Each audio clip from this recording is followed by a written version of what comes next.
Lo,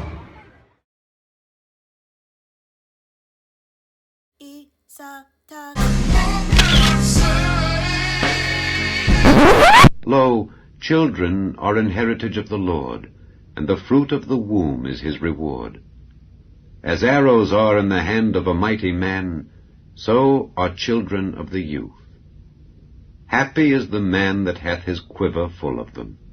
They shall not be ashamed, but they shall speak with the enemies in the gate.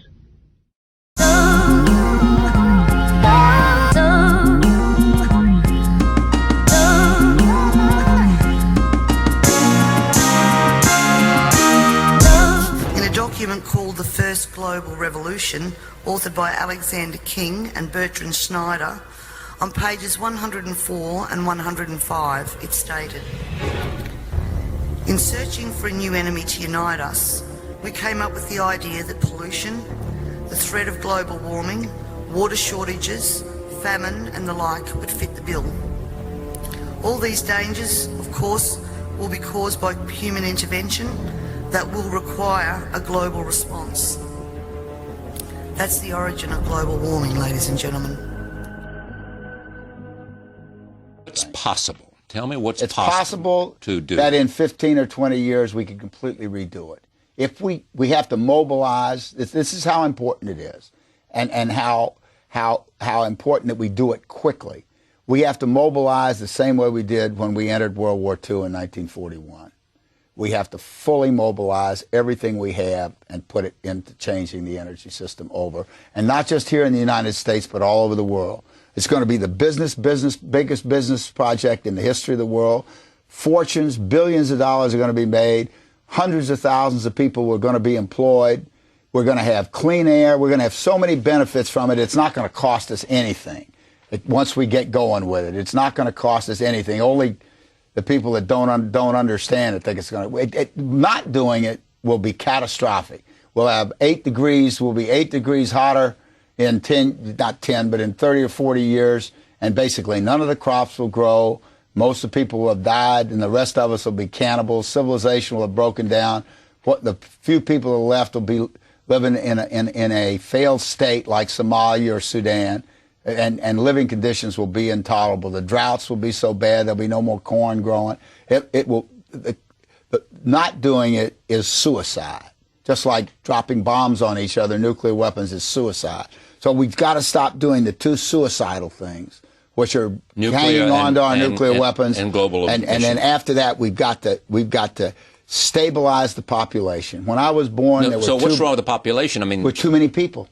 That's why we have global warming. We have global warming because too many people are using too much stuff. But if there were less people, they'd be using less stuff. If we don't get global warming and the nuclear weapons straightened out, we don't have to worry about human rights. The humans will all be gone. Dangerous heat is so widespread in the U.S. that nearly 100 local temperature records have fallen so far this summer. We're certainly seeing more extreme weather due to climate change. Yet in steamy Washington, D.C., it's clear the American response to the climate crisis is quickly wilting, with much of President Biden's climate agenda blocked by a senator from his own party, Joe Manchin from Coal-rich West Virginia. I haven't walked away from anything, and inflation is my greatest concern. Add to that a recent decision by the U.S. Supreme Court limiting emissions regulations on power plants, and President Biden's own visit to Saudi Arabia, where he pushed for more oil production, and one of the planet's biggest emitters of greenhouse gases is on a path to inaction. There's no sugarcoating it. They are major setbacks. In recent polls, 70% of Americans said climate change is a crisis. More than 3/4 of the population reports being personally affected by extreme weather. Yet when it comes to the top issues facing the country, just 2% of Americans mentioned climate change. We absolutely should not be putting a lot of action on climate change. 30 years ago, it was a problem for the future. It is a problem for now. With no clear political path forward, President Biden is set to take executive action on climate change and may eventually declare a national climate emergency, as dozens of other countries have already done. Yet the president also risks having any of his unilateral moves overturned by the courts. That leaves the world's leading economy on course to miss its once ambitious emission reduction targets, a dangerous gamble for a planet in peril. Jackson Prosco, Global News, Washington. I come here today with a message. As president, I have a responsibility to act with urgency and resolve when our nation faces clear and present dangers. And that's what climate change is about. It is literally, not figuratively, a clear and present danger. The health of our citizens and our communities is literally at stake. The UN's leading international climate scientists call the latest climate report nothing less than, quote, code red for humanity. Let me say it again. Code red for humanity. It's not a group of political officials, elected officials. These are the scientists. We see it here in America, in red states and blue states. Extreme weather events costing $145 billion. $145 billion in damages just last year. Climate change is literally an existential threat to our nation and to the world. So my message today is this.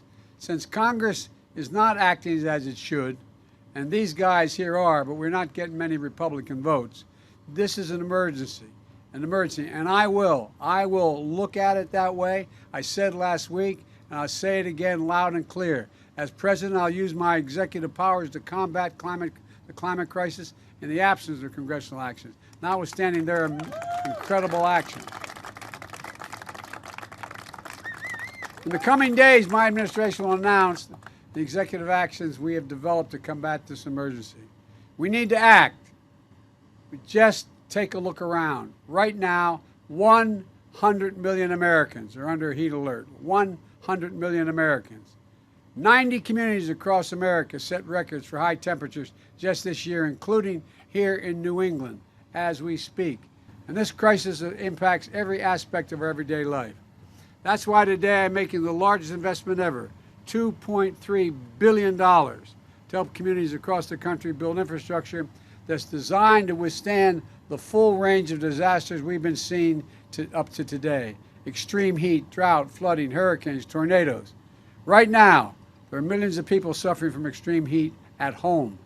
So my team is also working with the states to deploy $385 million right now. For the first time, states will be able to use federal funds to pay for air conditioners in homes, set up community cooling centers in schools where people can get through these extreme heat. Ladies and gentlemen, I recently mentioned a report out of the UK Fires, a think tank there in the UK.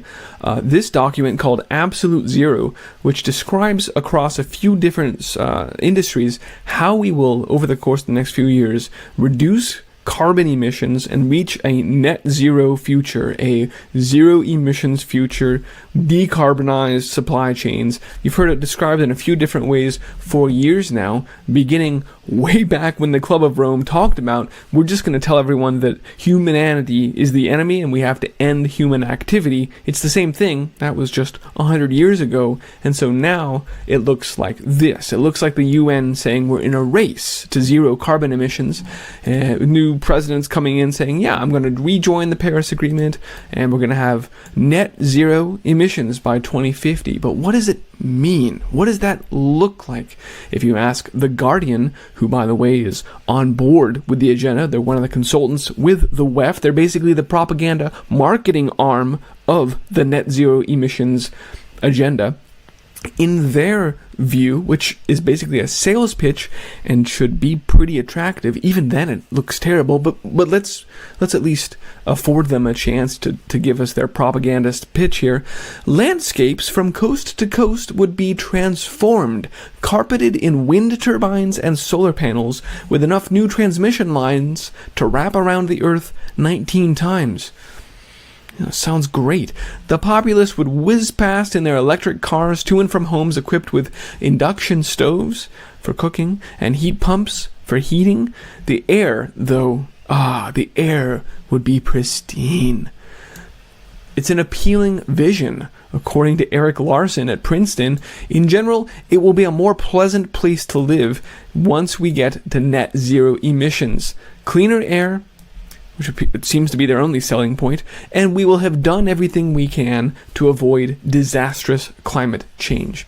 Well, ladies and gentlemen, tonight I want to suggest to you, and I want to do so by looking at the Absolute Zero report and the various industries they mention, as well as correlating that with news right now, because this is all going forward in real time. All of these things are lurching forward. It is a blitzkrieg of just pure economic onslaught across all of these vectors, but it's not building towards a clean air, pristine future like Princeton man would have you believe. No, it's one of global totalitarian fascist communist state with total surveillance from above, from below, where we're forced to eat bugs. We own nothing, but we're happy anyway, right? In the WEF's own propaganda. That's what they tell us. You're going to own nothing. You're going to eat bugs and lab-grown meat, clean meat. You're going to upcycle food that was food waste, and you're going to eat that too now. It's a circular economy. There's no such thing as garbage.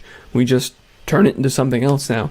You're going to have a social credit score based on how well you perform if you take your vaccines and if you don't throw away too much food, and based on all that surveillance.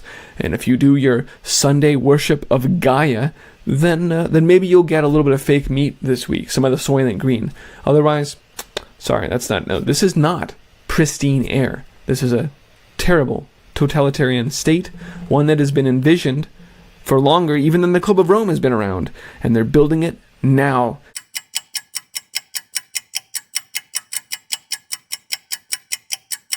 That pill, if you want to call it that, intelligent pill, at the time was already small enough by then to implant under the skin with a horse needle, a large hypodermic needle.